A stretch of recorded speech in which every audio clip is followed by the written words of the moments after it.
Hello friends, welcome all of you on quality in facts. दोस्तों, आज की इस वीडियो में हम एनालिसिस करने वाले हैं जून 2023 के यूजीसी नेट पॉलिटिकल साइंस के पेपर का। और दोस्तों, इस पेपर के थ्रू हम देखने की कोशिश करेंगे पेपर का लेवल कैसा था, एक्सपेक्टेड कट ऑफ क्या रहने वाली है, इसे सॉल्व करने के लिए आपकी क्या अप्रोच रहनी चाहिए थी। और दोस्तों, ये पेपर एनालिसिस आपके लिए इम्पोर्टेंट रहेगा यदि आप आने वाले टाइम में यूजीसी नेट पॉलिटिकल साइंस या फिर कोई ऐसे एग्जाम देने वाले हैं जिसका डिफ़िकल्टी लेवल हाई रहता है। तो दोस्तों, सबसे पहले यहाँ पे बात करते हैं डिफ़िकल्टी लेवल की कि आखिर ये कितना डिफ़िकल्ट था क्वेश्चन पेपर, क्या ये ईजी था। दोस्तों, पूरा एनालिसिस करने के बाद, पूरा क्वेश्चन पेपर को रीड करने के बाद मुझे समझ आया क्वेश्चन पेपर काफ़ी लेंदी था, पढ़ने के लिए ही काफ़ी ज़्यादा ये लेंदी था। और इसके साथ साथ हिंदी और इंग्लिश के कई शब्दों में बहुत बड़ी गड़बड़ी है और एक तरीके से आप कह सकते हैं कि हिंदी के स्टूडेंट के साथ काफ़ी यहाँ पे इनजस्टिस हुआ है शब्दों के मामले में। दूसरी यहाँ पे अगर हम देखते हैं टिपिकलिटी लेवल की, अगर मैं बात करूं तो ये 25, 75, 25 क्वेश्चन ऐसे थे जो आप कह सकते हैं हार्ड और 75 क्वेश्चन थे मॉडरेट। और ये 25 प्रश्न ऐसे हैं, मैक्सिमम मैं आपको कहूं इन 25 प्रश्नों में से या तो किसी कैंडिडेट का तुक्का लगा होगा इसमें, या फिर ये उसका गलत होगा। क्यों? क्योंकि ये ऐसे क्वेश्चन थे जिन क्वेश्चंस के बारे में कैंडिडेट्स ने पहले कभी सुना भी नहीं था। ऐसे थिंकर पूछे गए थे जिनके बारे में कभी कैंडिडेट ने सुना भी नहीं था। और मैं यहाँ पे गारंटी के साथ कहता हूँ, ऑल इंडिया का जो टॉपर रहेगा इस बार का, वो 74, 75 के बीच ही रहेगा। इससे ज़्यादा किसी के यहाँ पे नंबर नहीं आने वाले हैं। तो ये टिपिकल क्वेश्चन था, काफ़ी डिफ़िकल्ट था। तो इसमें आपको टेंशन लेने की ज़रूरत नहीं है कि आपका एग्ज़ाम ठीक नहीं गया, क्योंकि क्वेश्चन काफ़ी हाई था। तो अगर आपके 60 से 65 क्वेश्चन ठीक हो रहे हैं तो आप बिल्कुल सेफ जोन में हैं, आपका नेट जीआरएफ इजीली हो जाएगा। अब देखिए, क्वेश्चन पेपर टफ होने का मतलब क्या होता है? क्वेश्चन पेपर टफ होने का मतलब होता है कि मेरिट कितनी जाएगी? मेरिट 5 से 6% डाउन आएगी। लास्ट ईयर अगर मेरिट 68 गई थी तो इस बार 62 पे भी चांसेस है कि आपका नेट या जीआरएफ हो जाएगा। तो लेकिन अभी हमें पेपर जो शिफ्ट सेकंड शिफ्ट है उसका भी एनालिसिस करना होगा। लेकिन इस क्वेश्चन के आधार पे तो मैं डेफिनेटली कह सकता हूँ 5 से 6% आपकी मेरिट डाउन आने वाली है कट ऑफ में। और आप अगर ज़्यादा टाइम इस वीडियो के अंदर नहीं देना चाहते हैं क्वेश्चन एनालिसिस के लिए, आप सिंपली डाउनलोड करना चाहते हैं क्वेश्चन पेपर और देखना चाहते हैं लेवल, तो आप डिस्क्रिप्शन में जाके पहले लिंक के ऊपर क्लिक करके आप इस क्वेश्चन पेपर को डाउनलोड भी कर सकते हैं। आप मेरे नोट्स अगर लेना चाहते हैं तो वो भी डिस्क्रिप्शन से मिलेंगे। और दिसंबर 2023 के लिए हमारा यूजीसी नेट के लिए कंप्लीट कोर्स अवेलेबल है क्वालिटी एंड फैक्ट्स एप्लीकेशन के ऊपर, तो वो भी आप डिस्क्रिप्शन से ले सकते हैं।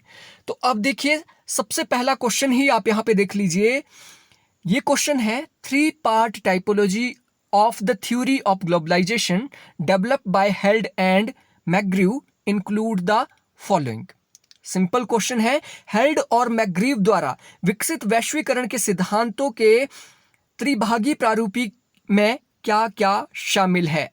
इसका करेक्ट आंसर, मैं वही बोल रहा हूं कि आपने हो सकता है इस थिंकर के बारे में पहले सुना भी नहीं होगा, तो इसका करेक्ट आंसर है A, B and D. Next question, who gave the idea of breakdown of modernization? ये क्वेश्चन यहां पे हालांकि डायरेक्ट पूछा गया है। ये है एस.एन. आइजनस्टाइन। अब ये इन तीनों को आप देखोगे, ये तीनों मॉडर्नाइजेशन और डेवलपमेंट के साथ जुड़े हुए हैं। इसकी ये इन्होंने प्रारूप या मॉडल भी तैयार किए हैं। लेकिन एस.एन. आइजनस्टाइन ने क्या है, आधुनिकीकरण के विघटन का विचार दिया है। तो ये क्वेश्चन काफी डायरेक्ट था यहाँ पे।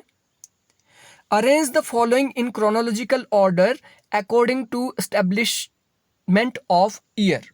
और यहाँ पे भी 1, 2 को एक दो ऑप्शन को छोड़ के मुझे नहीं लगता है कि सभी को इसका आंसर पता होगा। देखिए, सखी समिति के बारे में हो सकता है सभी को पता है, क्योंकि स्वर्ण कुमारी देवी जो कि रविंद्रनाथ टैगोर की बहन थी, उन्होंने 1886 में इस संगठन की स्थापना की है, 1886 में।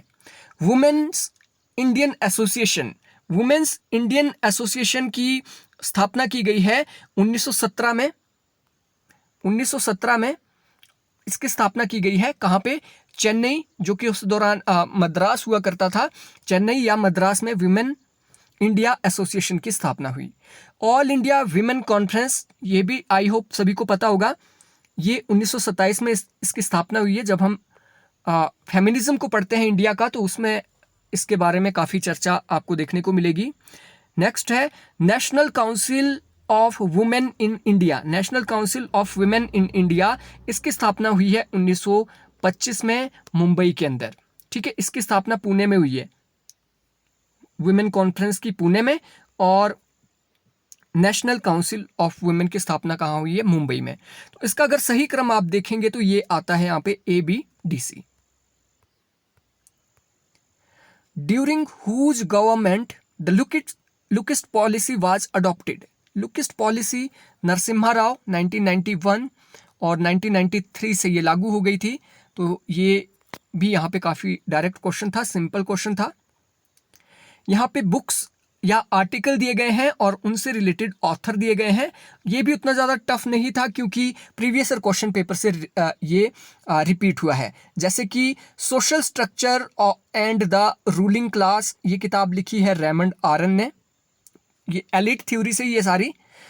The power elite C Wright Mill, managerial revolution James Burnham, और the ruling class Gaetano Mosca. और यहाँ एलिट थ्योरी से कम 3 क्वेश्चन आए हैं इस क्वेश्चन पेपर में, उसको आगे हम देखते हैं। इसका करेक्ट ऑप्शन 3 था। अब यहाँ देखिए हिंदी के स्टूडेंट के साथ कितनी यहाँ पे गड़बड़ हुई है। Who is the author, why is there no international theory, किताब का नाम है why is there no international theory, लेकिन हिंदी में क्या लिख रहे हैं? Who is there no international theory के लेखक कौन है, बल्कि यहाँ पे हु नहीं है, ये वाई है। इस तरीके की मिस्टेक्स आपको कई देखने को मिलेगी। किस लेवल के वो पेपर सेटर है जिन्होंने ये सेट किया होगा, उनका क्या लेवल है, मेरे तो समझ से वो बाहर है। ठीक है, मार्टिन वाइट ने ये किताब लिखी है, Tilak's understanding about the word स्वराज्यवाज। तो तिलक ने कहा था स्वराज मेरा जन्मसिद्ध अधिकार है, और उनका जो कॉन्सेप्ट था वो क्या था, वो स्वराज को क्या मानते थे? देखिए, सबसे पहले तो वो एक नैतिक आवश्यकता मानते थे स्वराज को, कि व्यक्ति जन्म से स्वतंत्र पैदा हुए हैं और स्वराज मेरा जन्मसिद्ध अधिकार है, ये मेरा एक नैतिक अधिकार है। बिल्कुल सही है। यह धर्म है, एक कर्तव्य है, ये एक धर्म भी है और स्वराज एक कर्तव्य भी है कि हम अपने लोगों का अच्छे से संचालन करें, उन पर शासन करें। यह ऐसा जीवन था जो दूसरों पर केंद्रित और दूसरों पर निर्भर था।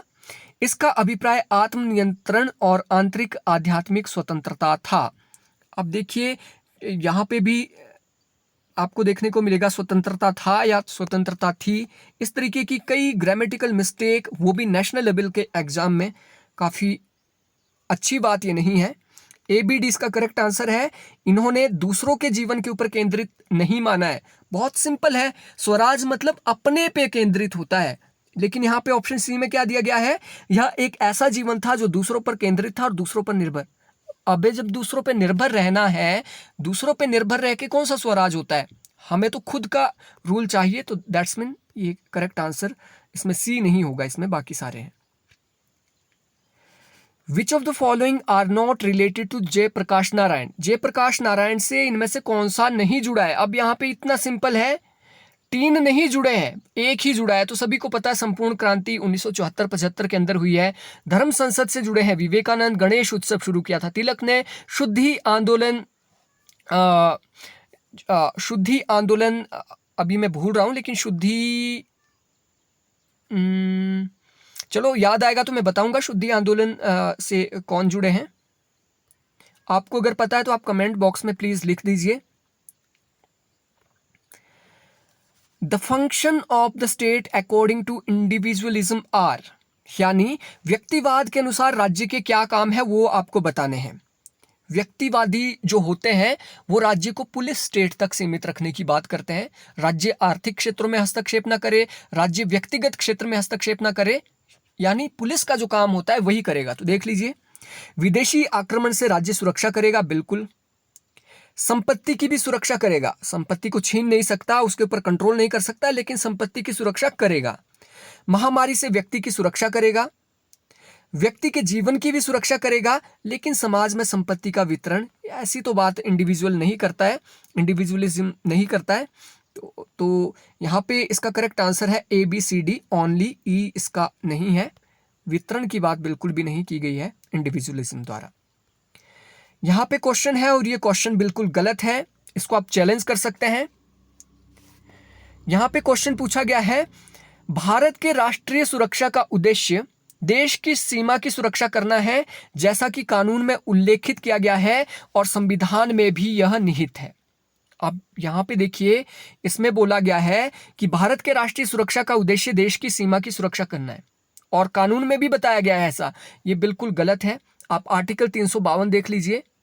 आंतरिक अगर अशांति फैल जाती है, सशस्त्र विद्रोह होता है, आंतरिक लोग आपस में लड़ने लगते हैं, इस तरीके का कुछ होता है, तो भी राष्ट्रीय सुरक्षा के लिए कानून बनाया जाता है। आपने रासुका का नाम सुना होगा,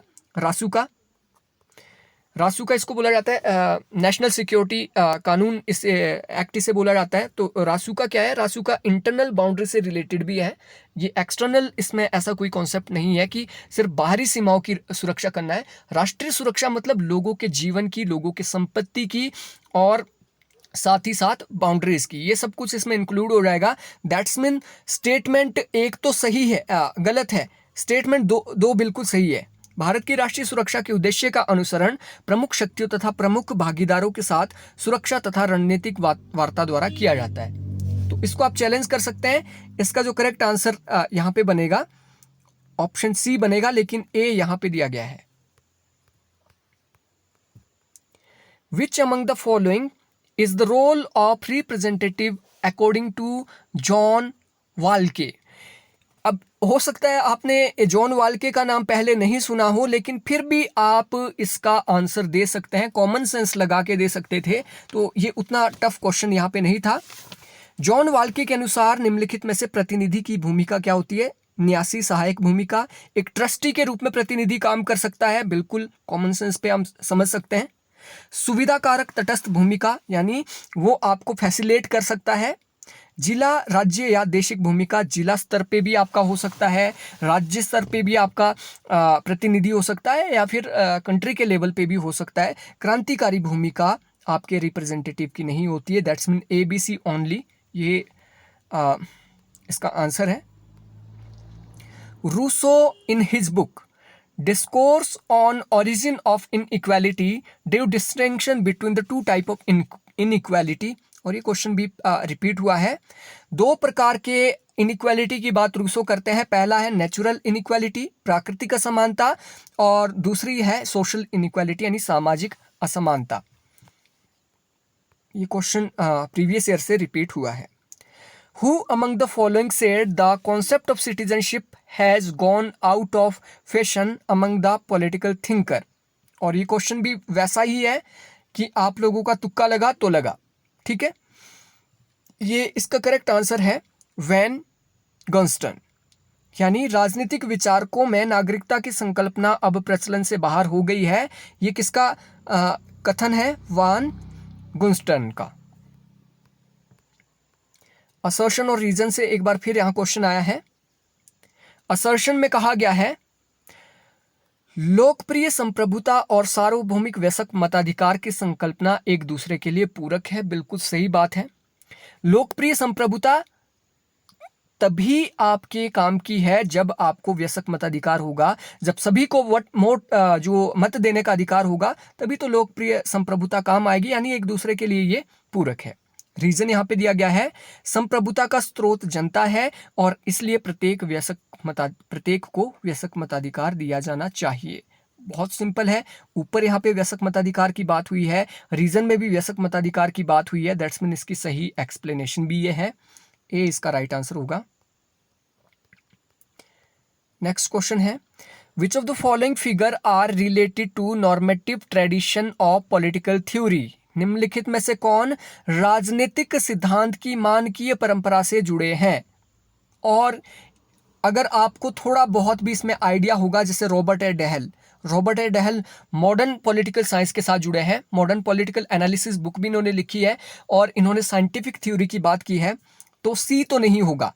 अब देखिए सी कहाँ है, सी यहाँ भी है, सी यहाँ भी है, इन दो में नहीं है। अब 50% चांस आपके हो जाते हैं, लेकिन इसके साथ साथ आप देखिए Arthur F Bentley, Arthur F Bentley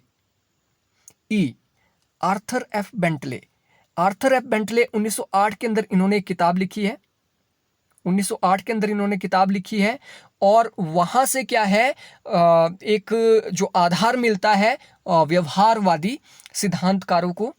ठीक है, तो इसका जो करेक्ट आंसर है, जो जुड़े हैं नॉर्मेटिव परंपरा के साथ, जुड़े हैं। एक मिनट में आपको रोकना चाहूँगा, सॉरी, यहाँ पे बीच में मुझे आपको थोड़ा सा रोकना पड़ा था। तो आई होप आपका ये जो क्वेश्चन है इसका आंसर मिल गया। नेक्स्ट, सॉरी, ये हम यहाँ पे डिस्कस कर रहे थे, इनमें से कौन से नॉर्मेटिव ट्रेडिशन के साथ थिंकर जुड़े हैं? तो अब यहाँ पे देखिए आर्थर एफ बेंटले 1908, इन्होंने व्यवहारवाद की नींव अपने किताब में रख दी थी। रॉबर्ट ए डेहल, दैट्स मीन सी और ई तो इसके साथ नहीं जुड़े हैं, सी और ई जिसमें नहीं है वो सही होगा आंसर। तो यहाँ पे देखिए सी यहाँ पे भी है, ई भी है, इसमें ई भी है, that's mean A B D इसका राइट आंसर है। What is the correct chronological sequence of the below? Choose the right answer from the code. और ये क्वेश्चन भी थोड़ा सा टिपिकल था, लेकिन उतना टिपिकल नहीं, ठीक था, नॉर्मल था, क्योंकि एक दो का तो आपको पता ही होगा। जैसे तारकुंडे कमेटी बनी थी जो इलेक्शन रिफॉर्म के लिए, तो तारकुंडे 1975 के अंदर बनी थी, ये सभी को पता होगा। जेपी नारायण की सिफारिशों के ऊपर संपूर्ण क्रांति के बाद ये तारकुंडे समिति का गठन किया गया था। ठीक है, और जैसे गोस्वामी समिति 1990 में बनी है इलेक्शन रिफॉर्म पे। तो दो अगर आपको पता है फिर भी आप आंसर इसका निकाल सकते थे। जॉइंट पार्लियामेंट्री कमेटी जो बनी है, जॉइंट पार्लियामेंट्री कमेटी शायद 19 ये काफ़ी पहले बनी है, 1960 के दशक में ये बनी है। और election commissions campaign against criminalisation of politics, ये 1997 में बनी है। तो इसका जो करेक्ट सीक्वेंस यहाँ पे बनता है वो ACBD।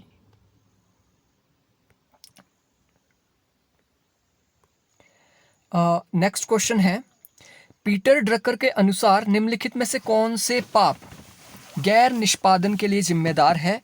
यानी अच्छे से निष्पादन नहीं होता है कामों का, तो कौन कौन से कारण है पीटर एफ ड्रकर के अनुसार? पीटर एफ ड्रकर जुड़े हैं MBO के साथ, मैनेजमेंट बाय ऑब्जेक्टिव। तो देखिए सबसे पहले इन्होंने बोला मतांधता यानी डॉगमेटिज्म। दूसरा, बहुत ऊंचे उद्देश्य रख लेना।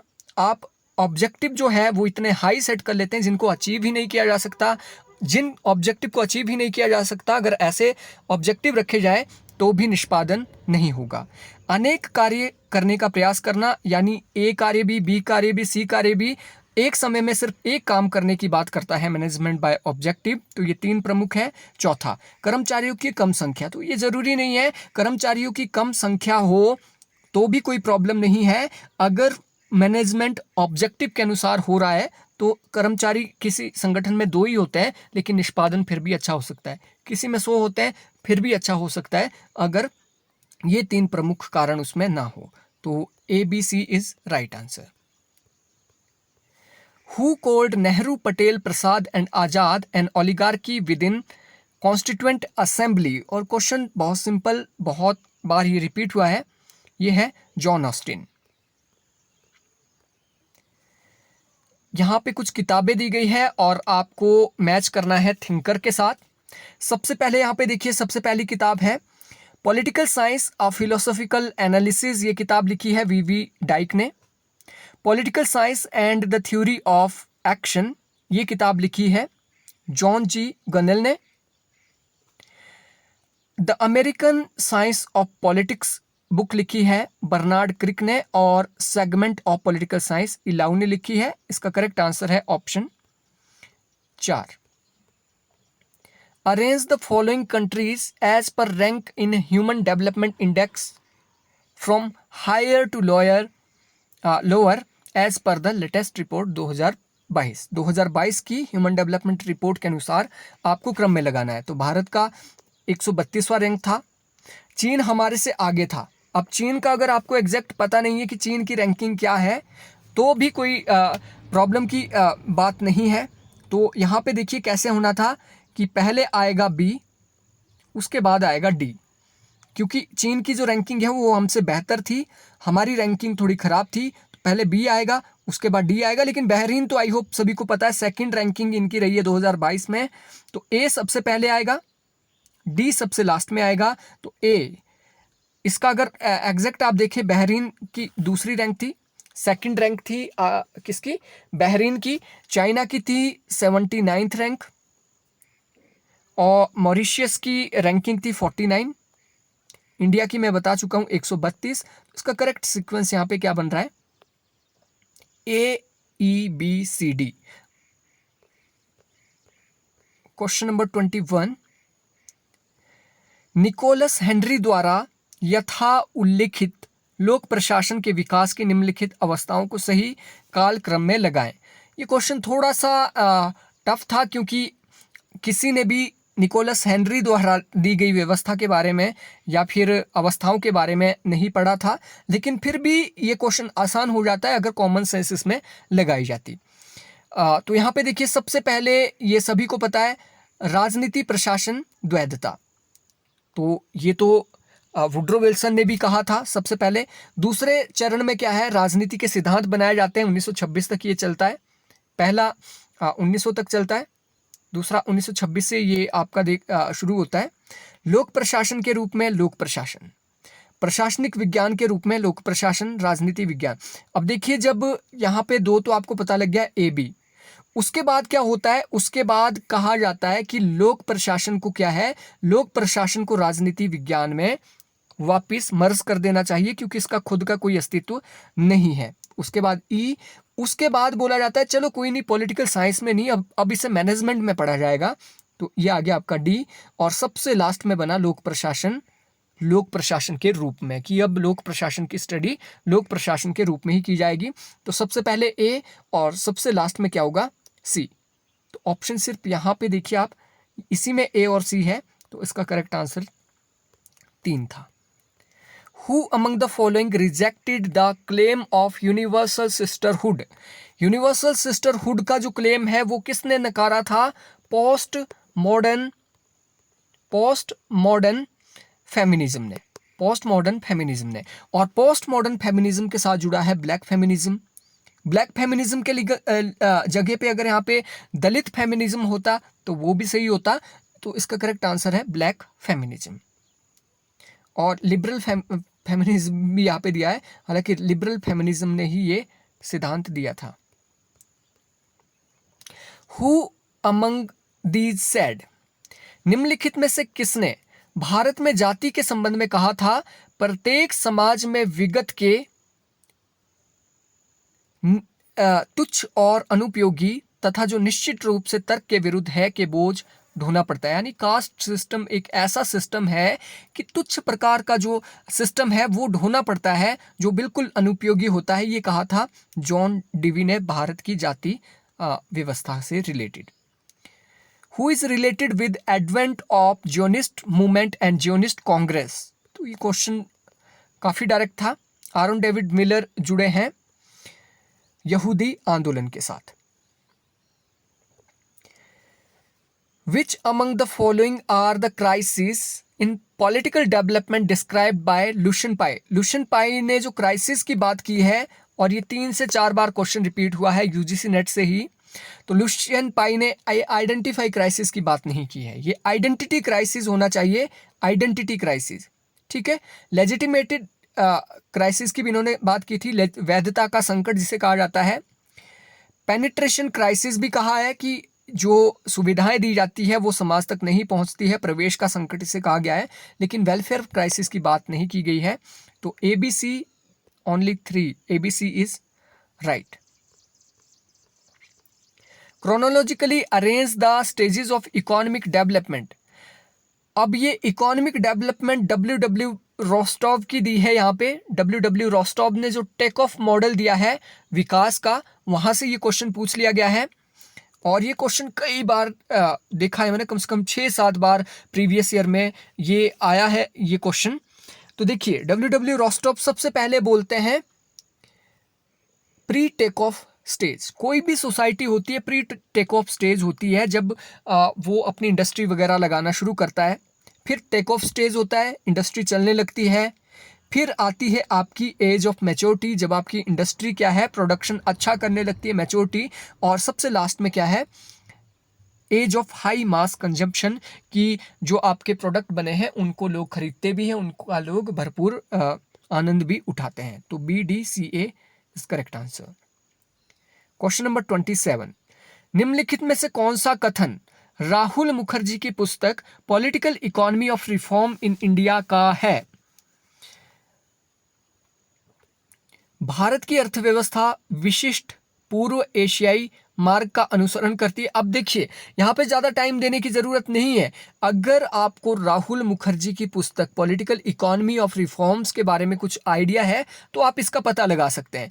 अदरवाइज यहाँ पे तुक्का लगाने वाली बात हो गई। यहाँ पे जो करेक्ट आंसर था 1980 के दशक के चिंतन परक परिवर्तन वर्ष 1991 में अर्थव्यवस्था के भूमंडलीकरण को समझने के लिए महत्वपूर्ण है। और डी यहाँ पे आंसर है, राज्य नियंत्रित राष्ट्रीयकरण में एक सशक्त राज्य की मांग की गई। नेक्स्ट क्वेश्चन देख लेते हैं। ये क्वेश्चन है arrange the books in sequence, और ये भी काफी इजी है। यहाँ पे देखिए सबसे पहले हॉब्स की लेवियाथन है, सबसे पहले हॉब्स आते हैं। हॉब्स के बाद टू ट्रीटाइज ऑन गवर्नमेंट, ये लॉक आते हैं। हॉब्स के बाद सोशल कॉन्ट्रैक्ट बुक लिखी है रूसो ने, और प्रोविंस ऑफ ज्यूरिस्प्रूडेंस ये किताब लिखी है ऑस्टिन ने। ठीक है, तो इसका जो सही क्रम बन रहा है DCBA। Dr. B.R. Ambedkar was a member of which of the following committee, which was also called India Franchisee Committee? India franchisee committee 1932 के अंदर बनी थी। और जो पृथक निर्वाचन पूना पैक्ट वगैरह आप सुनते होंगे, कहीं ना कहीं इसमें भी उसकी अनुशंसा की गई थी। तो ये थी लोथियन कमेटी, लोथियन कमेटी। क्योंकि सर लोथियन इसके क्या थे, मेंबर अध्यक्ष थे, अध्यक्ष। According to Chester I Barnard, Chester I Barnard सभी को पता है, ये प्रशासन के अंदर कम्युनिकेशन थ्योरी के साथ जुड़े हैं। तो इसका आंसर भी बहुत सिंपल था। CI बर्नार्ड के अनुसार संगठन में किसी साझे प्रयोजन के लिए योगदान देने वाले व्यक्तियों के जरिए उसकी प्राप्ति केवल संप्रेषण के माध्यम से, कम्युनिकेशन के माध्यम से की जाती है। Who among the following said political equality therefore is never real unless it is accompanied by virtual economic equality, political power? और ये जो कोटेशन है हेरोल्ड जे लास्की की फेमस कोटेशन है। इन्होंने कहा था, इसलिए राजनीतिक समानता कभी भी वास्तविक नहीं होती जब तक उसके साथ आभासी आर्थिक समानता, राजनीतिक शक्ति ना जुड़ी हो। यानी आपको समानता के लिए सबसे पहले क्या करना पड़ेगा, समानता के लिए सबसे पहले आपको इकोनॉमी को स्ट्रॉन्ग करना पड़ेगा लोगों का, और पॉलिटिकल पावर का डिसेंट्रलाइजेशन करना पड़ेगा। भारतीय संविधान के अनुच्छेद के अंतर्गत निम्नलिखित अधिकारों को मौलिक अधिकार घोषित किया गया है। ओके, यहाँ पे क्वेश्चन पूछा गया है, which of the following rights are declared as fundamental rights under article 21 of Indian constitution. और यहाँ पे देखिए कितना आप देख सकते हैं, यहाँ पे आर्टिकल 21 का कहीं जिक्र ही नहीं हुआ। हिंदी वाले क्वेश्चन में जिसने हिंदी में पढ़ा होगा वो तो एकदम कंफ्यूज हो गया होगा, लेकिन इंग्लिश में देखिए अंडर आर्टिकल 21 की बात यहाँ पे हो रही है। ठीक है। तो आर्टिकल 21 के अंदर राइट अगेंस्ट पब्लिक हैंगिंग, फांसी के विरुद्ध अधिकार, राइट टू सस्टेनेबल डेवलपमेंट, यानी जो सस्टेनेबल डेवलपमेंट है वो अधिकार भी आर्टिकल 21 के अंदर हमें दिया गया है। राइट टू लिवलीहुड ये भी दिया गया है। Right to free education up to 16 ये नहीं दिया गया है।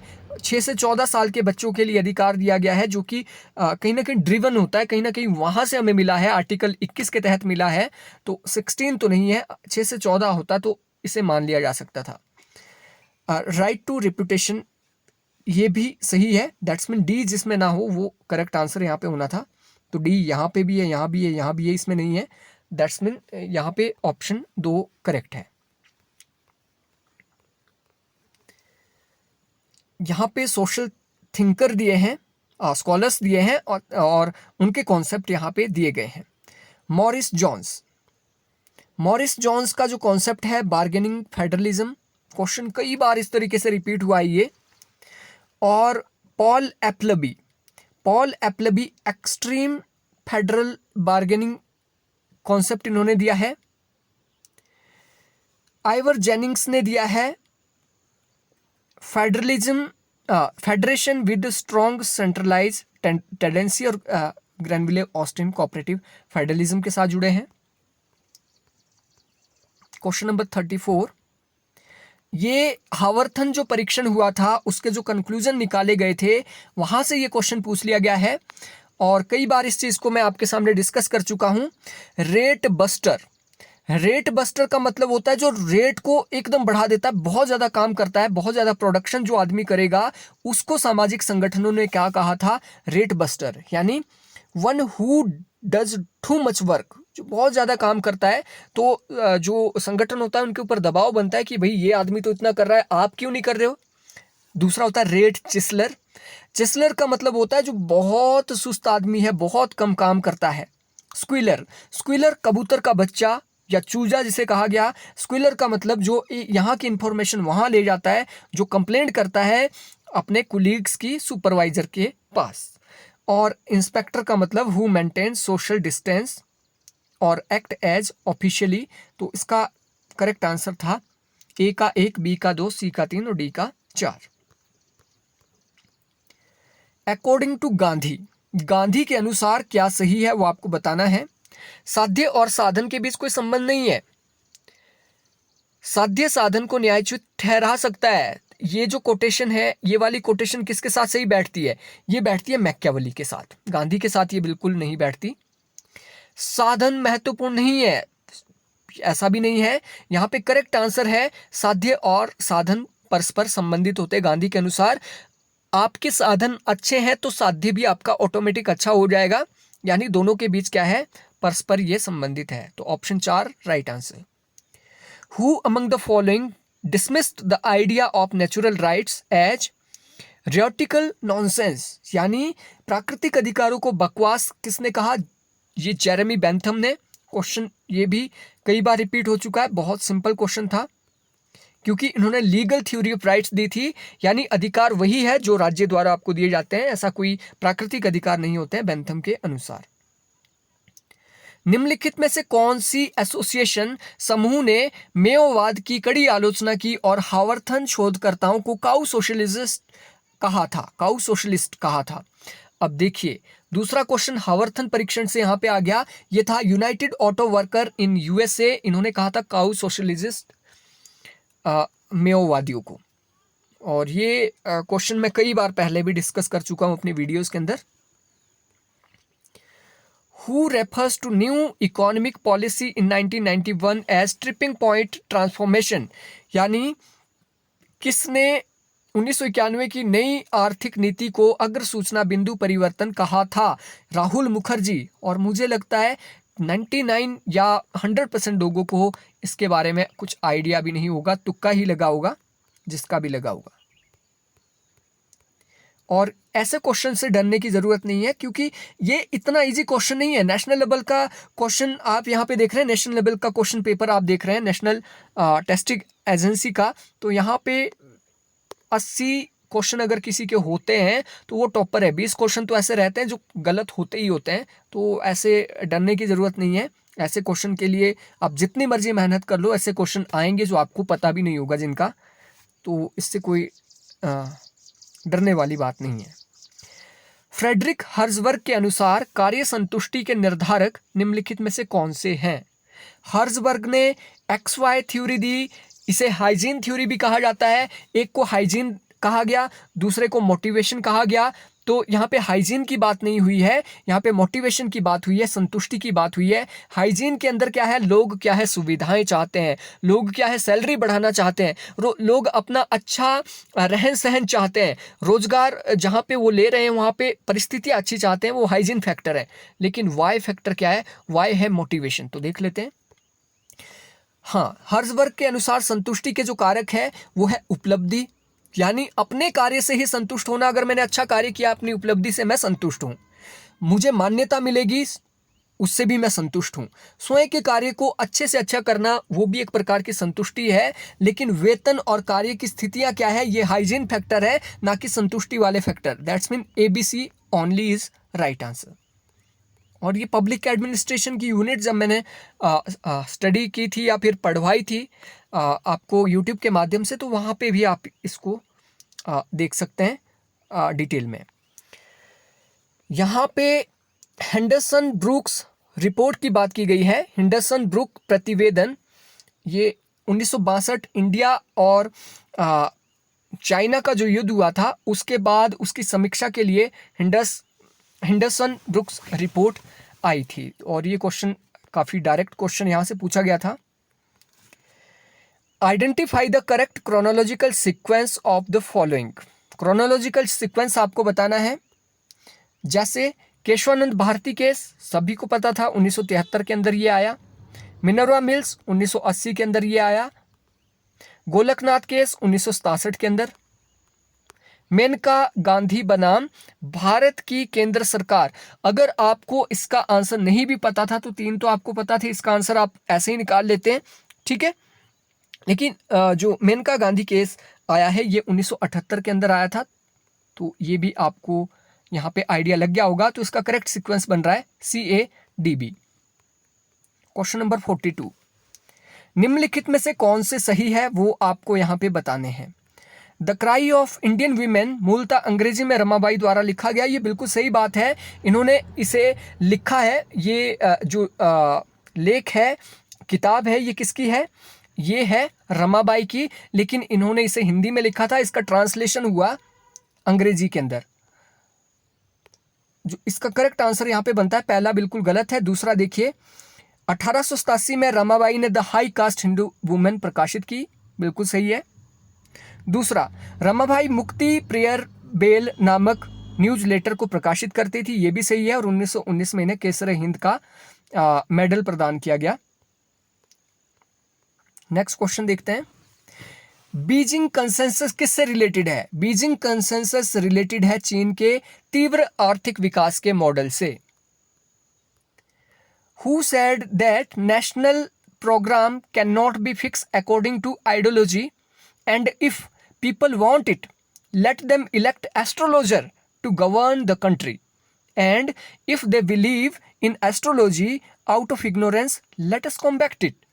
मतलब ये उस दौरान की बात है जब संविधान बनाया जा रहा था, संवैधानिक बहस से ये एक क्वेश्चन है। और ये जवाहरलाल नेहरू का जो साइंटिफिक या फिर वैज्ञानिक दृष्टिकोण है उसको ये प्रस्तुत करता है। उन्होंने कहा था कि राष्ट्रीय कार्यक्रम को विचारधारा के अनुसार तय नहीं किया जा सकता, और यदि लोग ऐसा चाहते हैं तो उन्हें देश को चलाने के लिए ज्योतिष का चुनाव कर लेना चाहिए। और यदि ऐसा नहीं है, अगर लोग अज्ञान के कारण ज्योतिष में विश्वास करते हैं, तो हमें इस अंधविश्वास से लड़ना होगा। ये जवाहरलाल नेहरू का फेमस कथन है। Question number 45, which of the following are the tool of executive control over administration. तो यहाँ पे एग्जीक्यूटिव कंट्रोल की बात की गई है, लेजिस्लेटिव कंट्रोल की बात नहीं है। एग्जीक्यूटिव कंट्रोल, एग्जीक्यूटिव कंट्रोल देखिए किसके द्वारा होता है। सबसे पहले सिविल कोड, सिविल सर्विस के जो कोड होते हैं कि जो सिविल सर्वेंट है वो उनके लिए कुछ निश्चित क्राइटेरिया फिक्स किया गया है। वो राजनीति में नहीं जा सकते, वो राजनेता के खिलाफ नहीं बोल सकते, वो सरकार के खिलाफ नहीं बोल सकते हैं। तो ये सिविल सर्विस कोड है, दूसरा, स्टाफ एजेंसीज बनाई जाती है, बजट कटौती उनकी की जा सकती है एग्जीक्यूटिव के द्वारा, ऑर्डिनेंसेस लाए जा सकते हैं ताकि कंट्रोल किया जा सके प्रशासन के ऊपर, सूट अगेंस्ट पब्लिक ऑफिस यानी सरकारी अधिकारियों के विरुद्ध मुकदमे, ये मुकदमे कोई कार्यपालक नहीं करता है, एग्जीक्यूटिव नहीं करता है, मुकदमे कहाँ किया जाते हैं, मुकदमे किए जाते हैं न्यायालय के द्वारा, यानी ये जुडिशियल कंट्रोल है, ये एग्जीक्यूटिव कंट्रोल नहीं है। दैट्स मीन ABCD राइट है, ई इसका रॉन्ग है। क्वेश्चन नंबर 46, यहां पे कॉन्सेप्ट दिए हैं और थिंकर्स उससे रिलेटेड दिए हैं, और इसमें भी एक आध आपको पक्का आता होगा, तो ये आप इसको आंसर आसानी से दे सकते थे। जैसे the sovereignty of reason amount to an article of faith for Hegel. Hindi में इसको देख लीजिए, विवेक की सर्वोच्चता हीगल के लिए आस्था का विषय है। ये किसकी कोटेशन है? मैकडोनाल्ड की कोटेशन है। जो तर्क संगत है वो वास्तविक है, और जो वास्तविक है वो तर्क संगत है, ये हीगल की कोटेशन है। ये तो डेफिनेटली सभी को पता होगा। तो यहाँ पे देखिए बी का दो ओनली यहाँ पे है, बी का 2, तो एक से ही आप इसका आंसर निकाल सकते थे। Next question, who among the following hold the view that the globalization is transformationalism, यानी ये किसका विचार है कि वैश्वीकरण रूपांतरणवाद है? ये कथन है C.H. डॉड का, C.H. डॉड।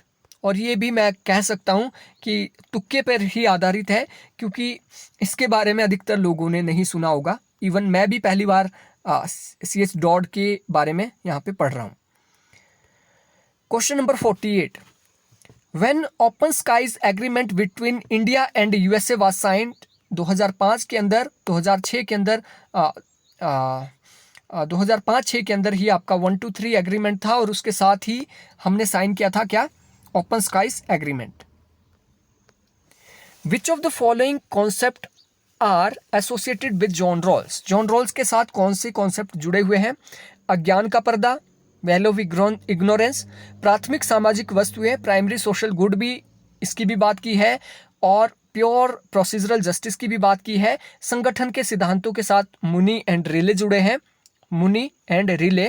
तो ये डी नहीं है, ABC ही इसका करेक्ट आंसर होगा। क्वेश्चन नंबर 50, अंतरराष्ट्रीय राजनीति में नव यथार्थवाद के संबंध में निम्नलिखित में से कौन से सही है? नव यथार्थवाद, नियो रियलिज्म, स्ट्रक्चरल रियलिज्म भी इसको कहा जाता है। तो कौन सा सही है वो आपको बताना है।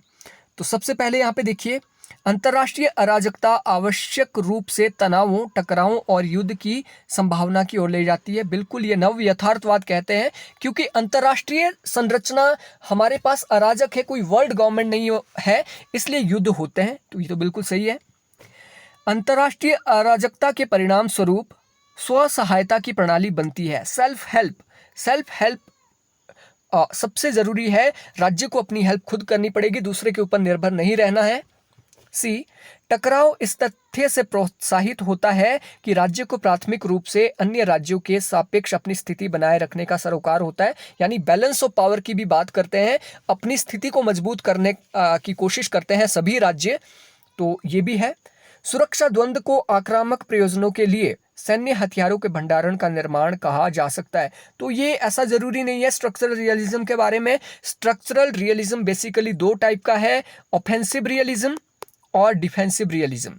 एक के साथ केनेथ वॉर्ड जुड़े हैं डिफेंसिव के साथ, और ऑफेंसिव के साथ मर्शाइमर जुड़े हैं। तो डी यहाँ पे बिल्कुल गलत हो जाता है, सिर्फ एक पक्ष बताता है रियलिज्म का। That's mean ABC is right, only ABC। यहाँ पे 2 स्टेटमेंट दी है, दोनों देख लेते हैं। लॉक की पुस्तक 2 नाली बंदूक है, जिसमें एक नाल फिल्मर की ओर है और दूसरा हॉब्स की ओर तना हुआ है। बिल्कुल सही बात है। फिल्मर के पैट्रियार्का की आलोचना की थी, और साथ में हॉब्स की लेवियाथन की भी आलोचना इन्होंने की थी। कथन 2, यह सच है कि लॉक को पूरी तरह एहसास हो गया था कि राज्य और दायित्व के अपने नए सिद्धांत के पूर्व प्रतिपादन हेतु उसे फिल्मर और हॉब्स दोनों का पूर्णतः खंडन करना होगा। दैट्स मीन स्टेटमेंट दोनों सही है, A and statement 1 and 2 both are right. Question number 52. Which of the following correct about रानी गे दिन लिएऊ? अब मुझे नहीं लगता है कि काफ़ी लोगों ने इसका नाम सुना भी होगा कि ये रानी गे दिन लिएऊ है कौन। तो इनके बारे में सही कथन आपको बताना है। तो ABCD चारों कथन सही है। वो रोंग में जनजाति की थी, वह हैराका आंदोलन से जुड़ी हुई थी, वे गांधीवादी सिद्धांतों का प्रचार करती थी। अगर वो गांधीवादी सिद्धांतों का प्रचार करती थी तो वो गुरिल्ला युद्ध में भी विश्वास रखती थी। ये थोड़ा सा यहाँ पे डाउटफुल यहाँ पे स्टेटमेंट है डी, लेकिन आंसर यहाँ पे माना गया है इसका ABCD। अगर वो गांधीवादी थी तो गुरिल्ला युद्ध क्यों लड़ी? इसका करेक्ट आंसर जो लगता है वो ABC लगता है, लेकिन इसका करेक्ट आंसर यहाँ पे ABCD दिया गया है। तो ये थोड़ा सा समझ से बाहर है इसका आंसर। क्वेश्चन नंबर 53, यहाँ पे कॉन्सेप्ट और थिंकर दिए हैं। Theory of the masses, theory of the masses ऑर्गेटा वाई गैसेट ने दिया है। मैनेजरियल रिवोल्यूशन दूसरी बार यहाँ पे आ गया है, ये किसने दिया है? मैनेजरियल रिवोल्यूशन बर्नहम ने। मास माइंड की बात की है मिशेल्स ने, और रूल ऑफ एंटिसिपेटेड रिएक्शन की बात की है कार्ल जे फ्रेडरिक ने। तो इसका करेक्ट आंसर ऑप्शन 4 है। क्वेश्चन नंबर 54 असर्शन और रीजन से जुड़ा हुआ है, और ये भी क्वेश्चन यहाँ पे दूसरी बार यहाँ पे पूछा गया है। क्वेश्चन क्या है वो देख लीजिए। सिद्धांत वाई की मान्यता है कि व्यवहार का सम्मेलन प्रबंधन में मूल प्रक्रिया है। अब देखिए यहाँ पे मूल्य लिखा है, मूल्य का मतलब हो गया वैल्यू, लेकिन मूल्य भी नहीं है, मूल्य होता है वो मूल्य। यहाँ पे बहुत गड़बड़ है हिंदी के स्टूडेंट के लिए।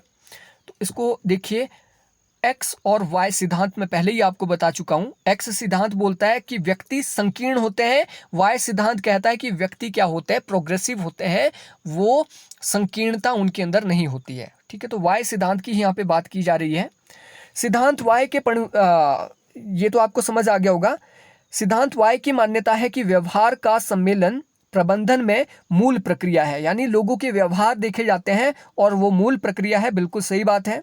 सिद्धांत वाई के परिणाम स्वरूप ऐसी दशाएं सृजित होती है जो सदस्यों के लिए उद्यम की सफलता की दिशा में उनके प्रयासों को निर्देशित करके उनके स्वयं के लक्ष्यों की प्राप्ति के लिए अनुकूल होती है। तो ये दोनों सही है, असर्शन और रीजन दोनों सही है, और सही व्याख्या भी इसकी की गई है।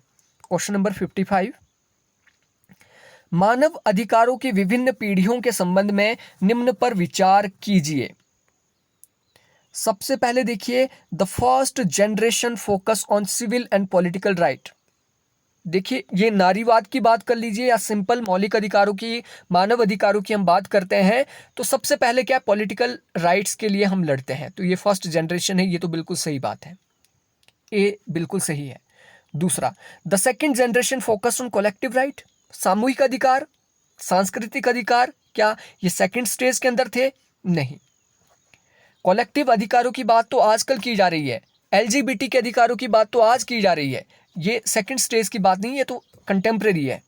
The third generation focused on political right, अरे ये तो फर्स्ट पे फोकस करते हैं, तो ये भी नहीं हो सकता है सही। Second generation focused on economic, social and cultural right, ये बिल्कुल सही है।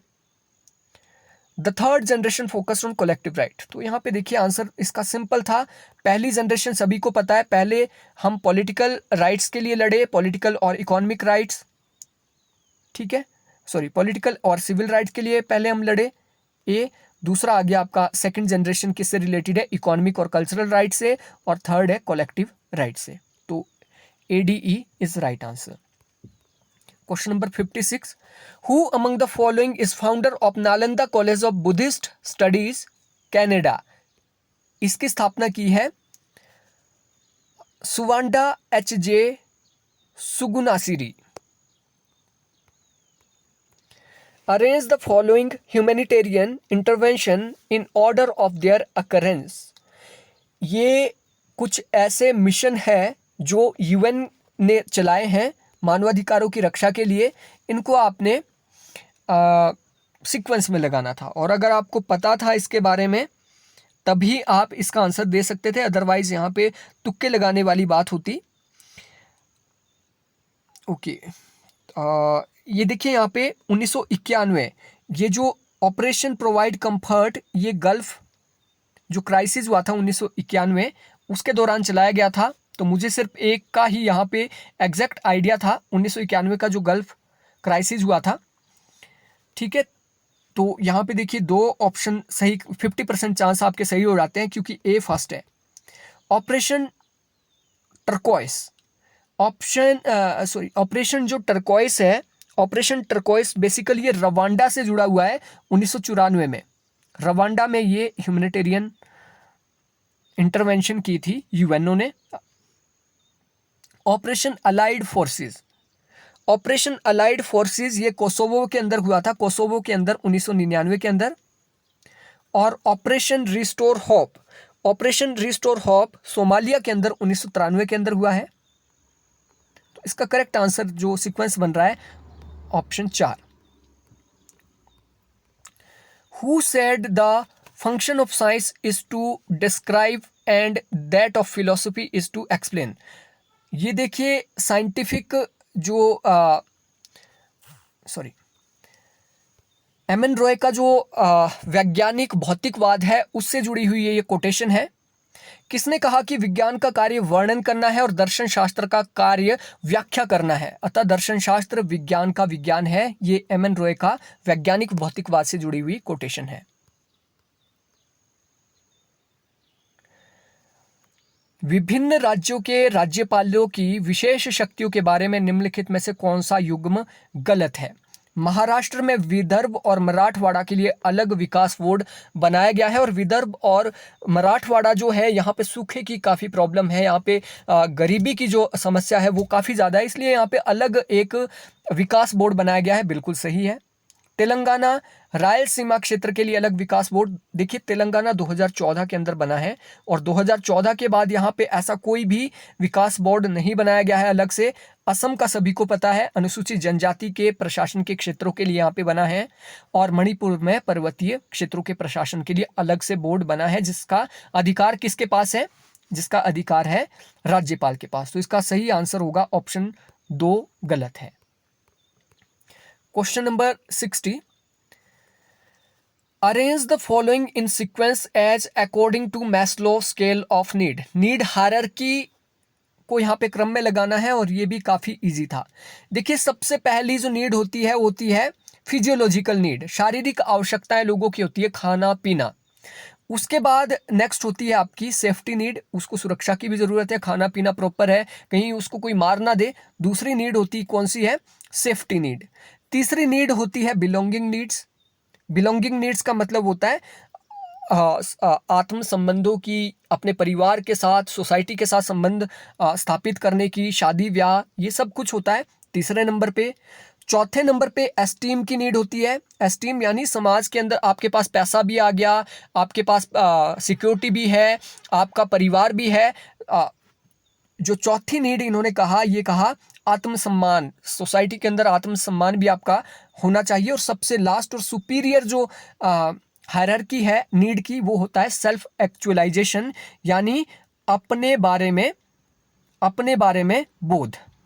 तो ये करेक्ट आंसर इसका ऑप्शन 2 है। और बहुत सिंपल ये क्वेश्चन था, आप एक बार अच्छे से अगर इसको पढ़ लिया होता आपने नीड हायरार्की, तो आप इसका आंसर बहुत इजीली दे सकते थे। क्वेश्चन यहाँ पे काफी डायरेक्ट पूछा गया है, किसी न्यायाधीश के विरुद्ध राज्यसभा में महाभियोग प्रस्ताव लाने के लिए न्यूनतम कितने सदस्यों की जरूरत होती है, 50। ये न्यायाधीश के विरुद्ध लाया जाए या राष्ट्रपति के विरुद्ध लाया जाए तो 50 सदस्यों की जरूरत है और लोकसभा में 100 सदस्यों की जरूरत होती है। क्वेश्चन नंबर 62, यहाँ पे कॉन्सेप्ट दिए गए हैं और ऑथर दिए गए हैं, आपको मैच करने हैं। अब यहाँ पे देखिए fragmentation of the coalition dominant interest, इसके साथ जुड़े हैं प्रणव वर्धन, और ये क्वेश्चन प्रीवियस ईयर से रिपीट हुआ है। Second dominant party system, second dominant party system का कॉन्सेप्ट किसने दिया है, सुब्रता मित्रा एंड जीवंता स्कॉटली ने। तीसरा है parties of pressure, parties of pressure के साथ जुड़े हैं रजनी कोठारी। और एथनिक पार्टीज की बात किसने की है, ये की है कंचन चंदा ने। क्वेश्चन नंबर 63, निम्नलिखित में से कौन सा प्रशासन में जनता की भागीदारी की औपचारिक पद्धति नहीं है? प्रशासन में भागीदारी करना है, वो आप रिकॉल के द्वारा प्रशासन में भागीदारी करो, दबाव समूह के द्वारा करो, या पब्लिक ओपिनियन के द्वारा करो, लेकिन क्रांति के द्वारा कौन सी भागीदारी करेंगे आप? क्रांति के द्वारा तो प्रशासन को ही उखाड़ देंगे, वहां भागीदारी थोड़ी हुई। तो ये बहुत सिंपल था, यहाँ पे कॉमन सेंस पर आधारित। The governor is entrusted with pardoning power which include the power to। देखिए, क्षमादान की शक्ति जो राज्यपाल के पास होती है वो आपको बतानी है। दंडादेश स्थापित करना, यहाँ पे ये देखिए व्हाट नॉनसेंस, स्थापित नहीं स्थगित करना। जो दंड का आदेश दिया गया है उसे स्थगित करना, स्थापित करना तो मतलब स्थापित कर दिया। तो ये हिंदी के स्टूडेंट के साथ थोड़ी सी यहाँ पे नाइंसाफी होती है। पता नहीं कैसे कैसे लोगों के पास ये क्वेश्चन सेट करने के लिए दिया जाता है, जिन लोगों को ना तो ग्रामर की ज़्यादा नॉलेज है और इस तरीके से वो कर देते हैं। अब यहाँ पे देखिए, सस्पेंड द सेंटेंस, यानी जो उन्हें सजा दी गई है किसी व्यक्ति को, उसे सस्पेंड करने की शक्ति राज्यपाल को बिल्कुल है। दूसरा, कम्यूट द सेंटेंस, यानी दंडादेश को कम करना। यहाँ पे परिवर्तन लिख दिया, दंडादेश को कम करना। कम्यूट का मतलब दंडादेश जो दिया गया है, 10 साल की सजा दी गई है, उसे 5 साल करना, 2 साल करना, ये राज्यपाल के पास है। ग्रांट रिमिशन ऑफ पनिशमेंट, यानी जो दंड दिया गया है उसे खत्म करना। ग्रांट पार्डन, क्षमादान देना। तो ये चारों प्रकार की शक्तियां राज्यपाल के पास है। What is the name of exercise project initiated by India to link Indian Ocean Rim countries? यानी हिंद महासागर के रिम देशों को जोड़ने के लिए भारत द्वारा आरंभ किया गया जो अभ्यास है उसे कहा गया सागर panchayat. Which of the following statement is correct or incorrect regarding new public management? New public management का मतलब होता है, न्यू पब्लिक मैनेजमेंट के द्वारा क्या है, ज्यादा से ज्यादा उत्पादन, ज्यादा से ज्यादा कम से कम लागत उसमें लगाना, न्यू पब्लिक मैनेजमेंट के अंतर्गत आता है। तो इसको देख लेते हैं। NPM is aggressively result oriented objective focused, बिल्कुल रिजल्ट ओरिएंटेड है, ये परिणाम उन्मुख है और उद्देश्य उन्मुख है। NPM views public administration from the managerial angle, ये भी बिल्कुल सही बात है। एनपीएम क्या है, प्रशासन को प्रबंध की दृष्टि से देखता है। NPM believe is the separation of steering from rowing, यानी एनपीएम रोविंग को स्टीयरिंग से पृथक करने में विश्वास रखता है। इसका जो इनकरेक्ट है वो ऑप्शन 4 है। NPM have attributes like raw bureaucratic power, internalization and concentration. Question number 67. निम्नलिखित नीति निर्देशक तत्वों को संविधान में वर्णित क्रम के अनुसार व्यवस्थित कीजिए। सबसे पहले देखिए, टू ऑर्गेनाइज विलेज पंचायत, पंचायतों की बात की गई है आर्टिकल 40 के अंदर।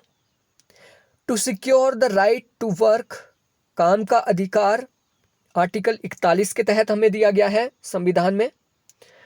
और to make provision of just human condition article 42 के अंदर, मानवीय दशाओं को, न्यायोचित और मानवीय दशाओं को राज्य बनाएगा, काम जहां पे दिया जा रहा है। To secure living wage decent standard of life, ये आर्टिकल 43 के अंदर है। तो बहुत सिंपल है, ABCD इसका करेक्ट सीक्वेंस है। ये क्वेश्चन नंबर 68 को ड्रॉप कर दिया है। इसका जो यहाँ पे इसको ड्रॉप करने का रीजन है, देखिए, अरविंदो घोष जुड़े हैं कल्चरल नेशनलिज्म के साथ, सावरकर जुड़े हैं हिंदुत्व के साथ, कबीर जुड़े हैं बानी के साथ, और जियाउद्दीन बर्नी जुड़े हैं तारीख फिरोज शाही के साथ। और ऐसा यहाँ पे कोई भी ऑप्शन नहीं था जो इसको मैच कर सके, इसलिए इसे ड्रॉप किया गया है। नेक्स्ट क्वेश्चन, प्रशासन पर जवाबदेही और नियंत्रण के संबंध में निम्नलिखित में से कौन सा सही है? प्रशासन पर जवाबदेही और नियंत्रण कैसे किया जाता है? सबसे पहले देखिए, प्रशासनिक जवाबदेही का तात्पर्य उत्तरदायी का विधिक और पदानुक्रमिक स्थान बिंदु हो सकता है। प्रशासनिक उत्तरदायित्व में नैतिक और मानकीय निहितार्थ होते हैं, बिल्कुल सही है। प्रशासनिक उत्तरदायित्व का अर्थ है सरकारी अधिकारी उचित प्रशासन और नीति के स्पष्ट और अंतर्निहित मूल्यों का पालन करे। ABC तीनों सही है। Question number 70, the term war of manure and war of position is associated with, यानी प्रत्यक्ष युद्ध और अप्रत्यक्ष युद्ध का शब्दों का प्रयोग किसने किया है? ये ग्रामशी ने किया है। Two important institution that contributed significantly to the development of administration theory and practice are, दो महत्वपूर्ण संस्थाएं आपने बतानी है जिन्होंने प्रशासनिक सिद्धांतों और व्यवहार में महत्वपूर्ण योगदान दिया है।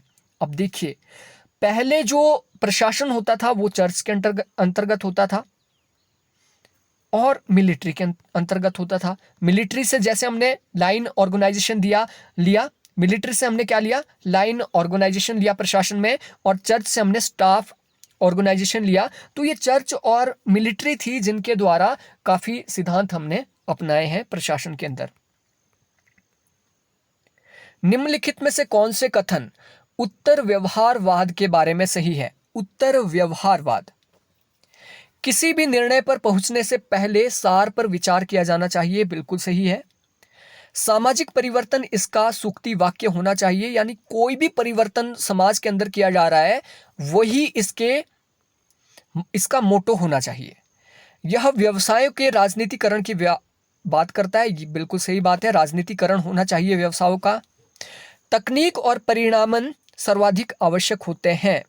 देखिए, टेक्निक और क्वांटिफिकेशन की बात कौन करता है? ये बात करता था बिहेवियरलिज्म, ना कि पोस्ट बिहेवियरलिज्म।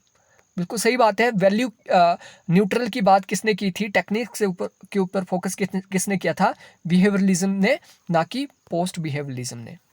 तो आई होप इसका आंसर आपको पता था। With which book is the following statement related?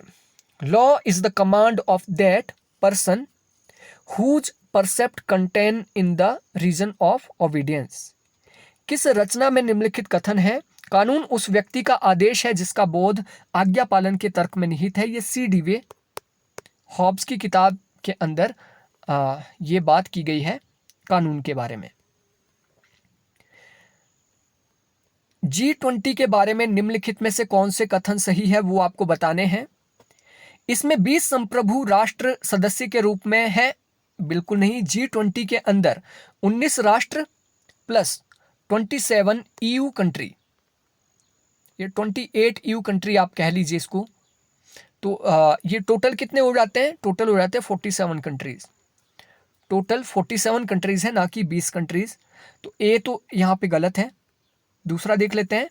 इस समूह में विश्व की लगभग सभी 20 अग्रणी अर्थव्यवस्थाएं आती है, बिल्कुल सही बात है। 19 देश और 20वीं अग्रणी अर्थव्यवस्था है EU। लगभग 20 अग्रणी अर्थव्यवस्थाएं इसमें आ जाती है।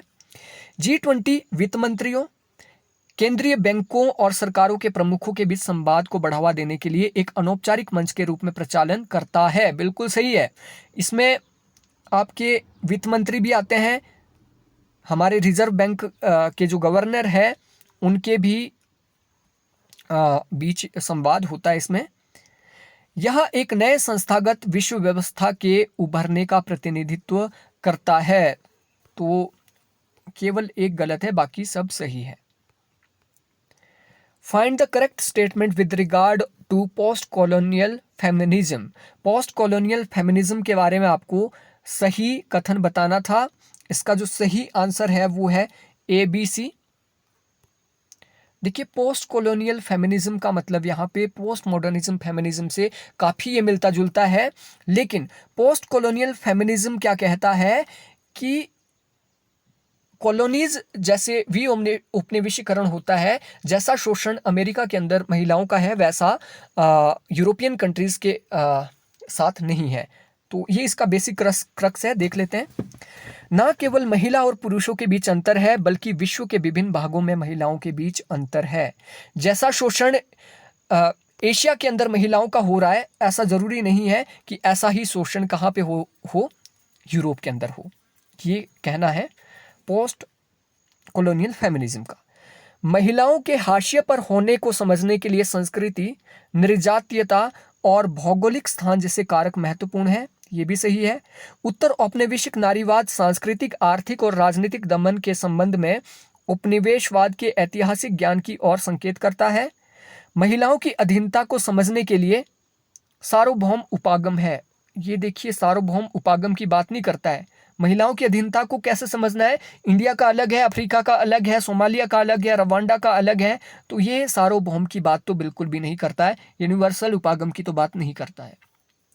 उत्तर औपनिवेशिक नारीवाद के अन्य रूपों से बिल्कुल अलग है। बिल्कुल ऐसा नहीं है, ये नारीवाद का ही एक रूप है। तो ABC is right, only ABC। Question number 76, who among the following describe 12 types of colonialism. ये नैन्सी शूमेकर ने 12 प्रकार के उपनिवेशवाद की बात की है। Which of the following are included in PM Modi's vision of develop India as Panch Pran. 5 प्रण वो कौन से हैं? पहले 5 प्रण या पंच प्रण। 5 प्रण आप देख लीजिए। मोदी के जो 5 प्रण हैं उसमें से सबसे पहला है विकसित भारत का। तो विकसित भारत इसमें देख लीजिए, ये गोल ऑफ डेवलप्ड इंडिया। इसके साथ साथ इन्होंने गरीबी हटाने की बात की है। पहला है डेवलप इंडिया, दूसरा है यूनिटी सेंस ऑफ ड्यूटी, यानी भारत में एकता लाना, तीसरा है गरीबी हटाना, ये आपसे आगे भी पूछे जा सकते हैं। चौथा है इतिहास के प्रति गौरवपूर्ण रवैया अपनाना, यूनिटी के साथ पांचवा यहाँ पे है ड्यूटी, यानी कर्तव्य निभाना। तो ये 5 प्रकार के पंच प्रण हैं। तो यहाँ पे जो करेक्ट आंसर बन रहा है ओनली B एंड D।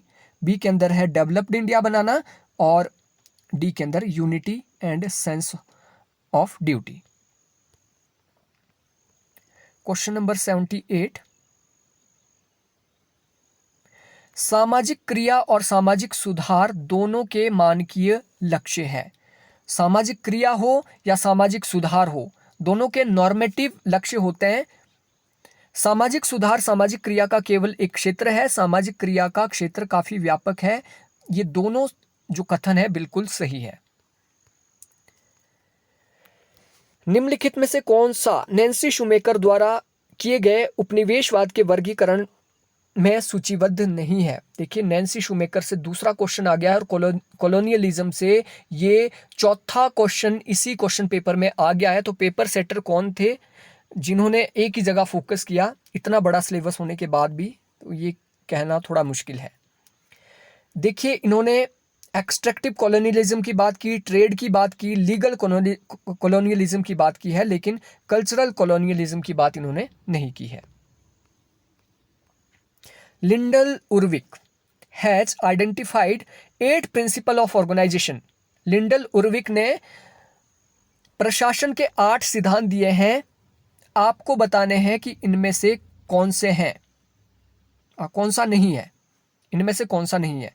तो 8 सिद्धांत में इन्होंने प्रिंसिपल ऑफ कॉरेस्पोंडेंस दिया, स्पैन ऑफ कंट्रोल भी दिया है, कोऑर्डिनेशन का सिद्धांत भी दिया है, लेकिन जनरलाइजेशन का सिद्धांत इन्होंने नहीं दिया है। तो ऑप्शन 4 इसका सही होगा।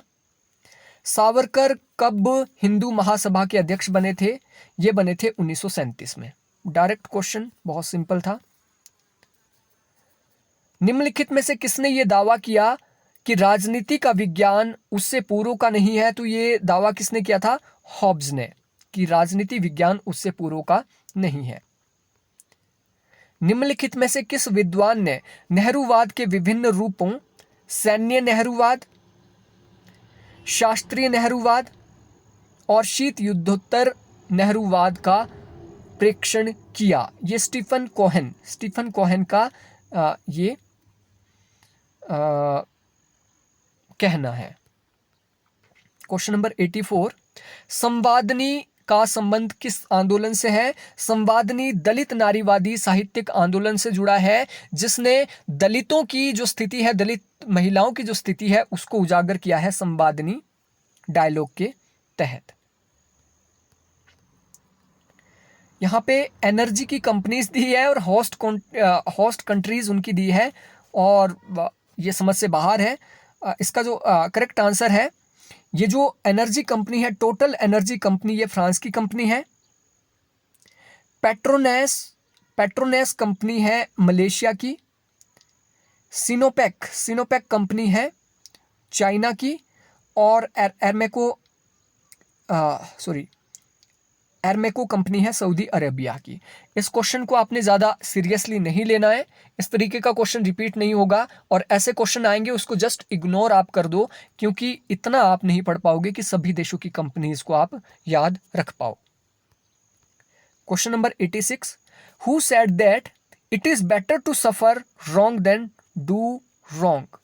ये हन्ना आरेंट की फेमस कोटेशन है।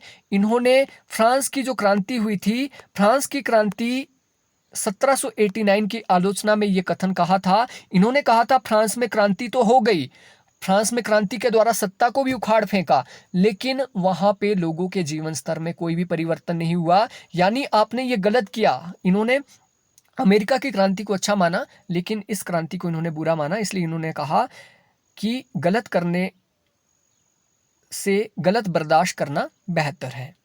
क्वेश्चन नंबर 87, इसमें देखिए 7th ब्रिक्स समिट उफा में हुई थी।